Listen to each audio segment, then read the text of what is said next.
Greetings, Eric Backer, naturopath from New Zealand, author of Candida Crusher and the creator and formulator of the CanXida range of products. I'm talking to you from sunny Las Vegas today. Having a great time here in Las Vegas. Awesome.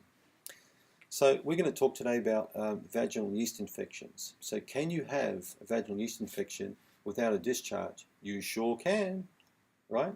This has occurred many times in clients I've seen for a long period of time. I've worked with thousands of women over a long period of time now with vaginal yeast infections.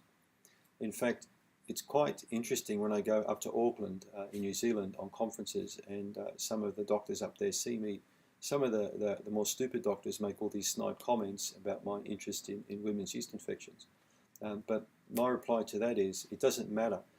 I'm getting really good results with many women, and I'm getting so many grateful emails and comments, from people that have had these infections for sometimes 20 years, and we can get rid of them sometimes in 3 to 6 months entirely, right? It's totally possible to completely get rid of a vaginal yeast infection and to never get it back. But there are certain steps that you need to take. So please watch my other videos on that. Some vaginal yeast infections involve certain types of Candida, all right? I deal with about 18 to 19 types of Candida in my clinic. There's a whole list of ones I commonly see. Some of the more common ones are Candida Albicans, Candida glabrata, Candida tropicalis, Candida parapsilosis. I mean, the list goes on and on. So some of the more severe vaginal yeast infections I see are Candida glabrata. I've seen some really bad ones, and often they involve itch and discharge.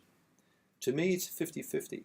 A vaginal yeast infection can have discharge, or it cannot have a discharge. So to answer that question more scientifically, in my opinion, it also depends on estrogen a lot, on the woman's menstrual cycle and her hormones. Many women get bad yeast infection before the period as estrogen starts to climb.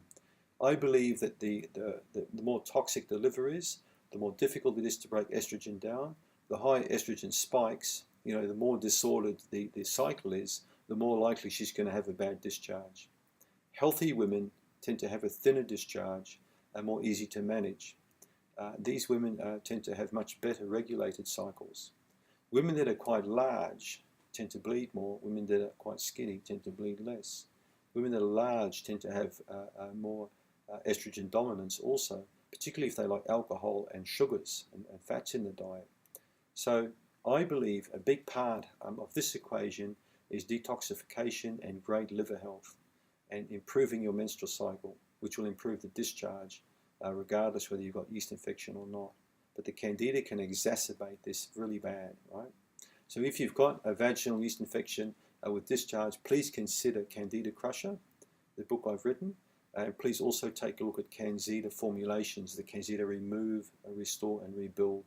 We've had now those formulas out since 2013. We've worked on thousands of women. We've had outstanding results in this area. It's an area I'm quite well known globally for. So thanks for tuning in, and I hope you got something out of this video. Thank you.